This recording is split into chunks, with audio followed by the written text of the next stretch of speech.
ఆంధ్రప్రదేశ్ రాష్ట్రంలో ఇప్పుడు నూతన చర్చ జరుగుతోంది. వైజాగ్ పోర్ట్‌లో దొరికిన 25,000 టన్స్ డ్రగ్స్‌కి సంబంధించి ప్రతి పార్టీ అయితే ఇది మాది కాదు, ఇతరుల పార్టీదంటూ చెప్తున్నారు. మరి ఇప్పుడు దీని రాష్ట్రంలో ప్రతి గ్రామంలో గంజాయి అయితే యథేచ్ఛగా దొరుకుతోంది. ఒకవైపు ప్రభుత్వం ఇటు మద్యం సంబంధించి, ఇటు లిక్కర్‌కి సంబంధించి చాలా రకాలుగా అయితే ఆరోపణలైతే చేస్తున్నారు. మరి దీనికి సంబంధించి మనతో మాట్లాడడానికి టీడీపీ ఎంపీ కనకమేడల రవీంద్ర కుమార్ ఇప్పుడు మనతో పాటు ఉన్నారు. ఆయన్ని అడిగి మరిన్ని వివరాలు తెలుసుకుందాం. సార్, ఇప్పుడు రాష్ట్రంలో 25,000 టన్స్ డ్రగ్స్ అయితే దొరికాయి. ఇప్పుడు వైసీపీ పార్టీ ప్రభుత్వం అయితే మీ మీదే బురద జల్లుతున్నారు. మీరు ఏ విధంగా రిప్లై ఇవ్వబోతున్నారు? బురద చల్లటం అనేది వాళ్ళ గుణం. ఎందుకంటే వివేకానంద రెడ్డి గారి హత్య జరిగినప్పుడు నారాసుర రక్త చరిత్ర అని చెప్పేసి సాక్షి పేపర్లో మెయిన్ హెడ్డింగ్ పెట్టారు.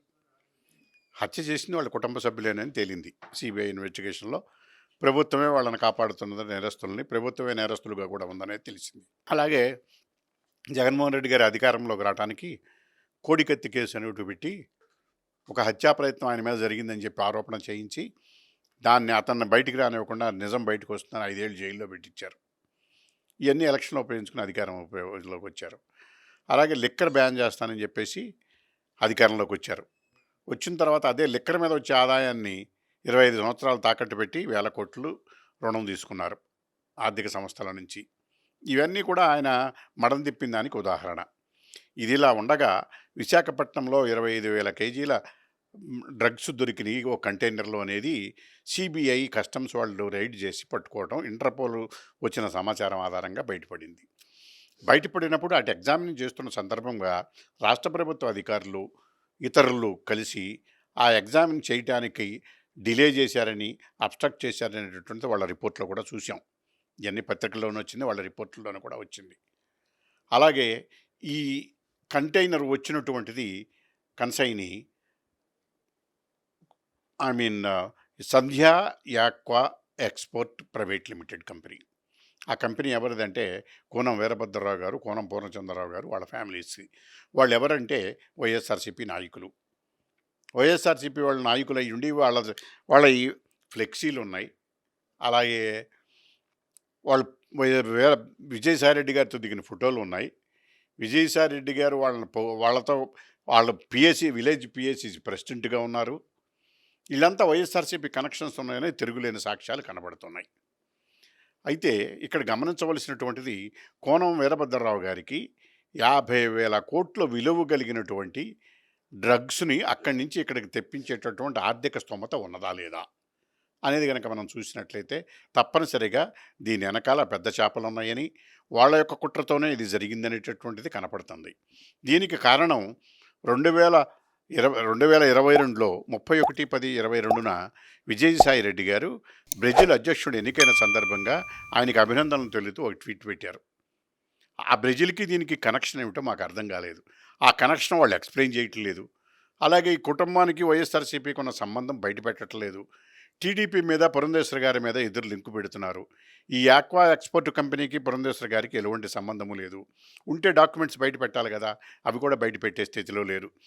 ఎదురు బుర్రలు చల్లటం, నేరం చేసి వాళ్ళు నేరస్తులను ఎదుటివాడి మీద నేరం జరిపి పబ్బం గడుపుకోవటం, దొంగే దొంగ అన్నట్లుగా వాళ్ళు దొంగతనం చేసి వేరే వాళ్ళ మీద ఏర్పడి దొంగతనం కాదు, ఇది ఒక దోపిడీ, దుర్మార్గం, ఒక రాక్షస పాలన.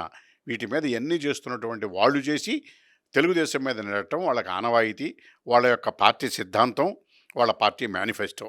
ఇది మేనిఫెస్టో. అందువల్ల మా మీద ఆరోపణ చేస్తున్నారు. ఇతర దేశాల నుంచి మన రాష్ట్రం వరకు వచ్చిందంటే ఇక్కడ ప్రభుత్వం పాత్ర ఎంత ఉందంటారు?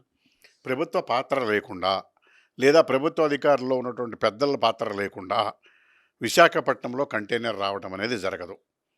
తప్పనిసరిగా వీళ్ళ పాత్ర ఉండబట్టి వాళ్ళు ఈ రకంగా జరిగిందని చెప్పటానికి తిరుగులేని సాక్ష్యం. విశాఖపట్నం పోర్ట్లో అంత పబ్లిక్గా డ్రగ్స్ ఉన్నటువంటి డ్రైడిస్ట్ పేరుతో సరఫరా చేసినటువంటిదే కారణం. అంతకు మించి ఉదాహరణ ఏమీ అక్కర్లేదు. సార్, ఇప్పుడు ఈ డ్రగ్స్‌కి సంబంధించి, ఈ సన్‌కి సంబంధించి పీసీఐకి గూడా వైసీపీ పార్టీ తరపున అయితే ఫిర్యాదులైతే చేస్తున్నారు. సో, దీన్ని ప్రెస్ కౌన్సిల్ ఆఫ్ ఇండియాకి వాళ్ళు ఇన్ఫర్మేషన్ చేయడం మీరు ఏ విధంగా చూస్తారు? నేరం నుంచి తప్పించుకోవటానికి, విచారణలో వారి పేరు వస్తే మాకు సంబంధం లేదని చెప్పి పారిపోవటానికి, ముందే నేరస్తులే దొంగతనం చేసి వెళ్ళి పోలీసు వాళ్ళకి కంప్లైంట్ ఇవ్వడం అనమాట. అలాగే దుర్మార్గం చేసి హత్య చేసి మా వాళ్ళ పార్టీ వాళ్ళని ఎవరో హత్య చేశారని చెప్పేసి వెళ్ళి కంప్లైంట్లు ఇవ్వటం. ఎందుకంటే ఆంధ్రప్రదేశ్లో పోలీస్ యంత్రాంగాన్ని దుర్వినియోగం చేసి తెలుగుదేశం పార్టీ మీద కార్యకర్తల మీద దాడి చేసి దెబ్బలు తిన్న వాళ్ళ మీద కేసులు పెట్టినటువంటి వైనం గత 5 ఏళ్ల నుంచి చూస్తున్నాం ఆంధ్రప్రదేశ్లో. అలాంటిదే ఇది కూడా. మరి ఇప్పుడు ఈ డ్రగ్స్‌కి సంబంధించి చంద్రబాబు నాయుడు పేరు కూడా వైసీపీ పార్టీ వాళ్ళు తీసుకొస్తున్నారు. మీ పార్టీ అధినేత పేరు ఇప్పుడు తీసుకురావడం మీరు ఏ విధంగా చూస్తారు? వాళ్ళు బురద జల్లటానికి తన మన పరాభేదము లేదు. చంద్రబాబు నాయుడు గారి మీద ఆరోపణ చేయటం ద్వారా వాళ్ళ ఆరోపణ తప్పించుకోవాలనేటువంటి ప్రయత్నం. ఆరోపణ చేయటం వేరు, ఆరోపణకు తగిన ఆధారాలు చూపించటం వేరు. ఆధారము లేని నిరాధార ఆరోపణ అది. మీరేం కోరుతారు సార్? ఇప్పుడు ఈ డ్రగ్స్‌కి సంబంధించి మీరు ఏ విధంగా కావాలని కోరుకుంటున్నారు? తప్పనిసరిగా సిబిఐ దీని మీద ఇన్వెస్టిగేట్ చేసి, ఈ ఇన్వెస్టిగేషన్ ఒక డ్రగ్స్‌కే పరిమితం చేయకుండా లిక్కర్‌ను కూడా ఎగ్జామిన్ చేసి, లిక్కర్‌లో కూడా ఎటువంటి నమూనాలు దీనికి సంబంధించిన డ్రగ్ నమూనాలు ఏమైనా ఉన్నాయో కూడా విచారించి, మొత్తం లిక్కర్‌కు సంబంధించి, డ్రగ్స్‌కు సంబంధించి సుదీర్ఘమైనటువంటి విచారణ సిబిఐ చేయాలని మేము కోరుతున్నాం. సార్ ఫైనల్‌గా ఢిల్లీలో 100,00,00,000 సంబంధించి డ్రగ్స్ పాలసీ గురించి ఇప్పుడు అంతా కూడా ఢిల్లీ హాట్ టాపిక్‌గా నడుస్తుంది. ఎక్సైజ్ పాలసీకి సంబంధించి.